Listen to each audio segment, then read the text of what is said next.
North Korea can no longer use nuclear blackmail following new UN sanctions. North Korea will be unable to use nuclear blackmail as revenge on the UN's latest sanctions, Dr. Skinner said.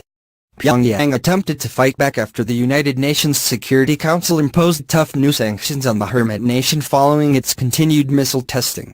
The resolution seeks to ban nearly 90% of refined petroleum product exports to North Korea, a resolution which North Korea labeled an act of war.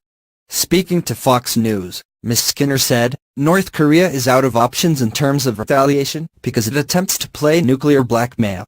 The problem with using that type of lack of diplomacy, if you will, is that you have no other options below. So, what can it do to the world but threaten some kind of nuclear maneuver that would immediately hurt the Chinese, of which it is attached to territorially? I think that's just really rhetoric and desperation. In a statement responding to the sanctions, the North Korea Foreign Ministry said, "We define this sanctions resolution rigged up by the U.S. and its followers as a grave infringement upon the sovereignty of our republic, as an act of war violating peace and stability in the Korean peninsula and the region, and categorically reject the resolution." North Korea's nuclear weapons are a self-defensive deterrence not in contradiction of international law.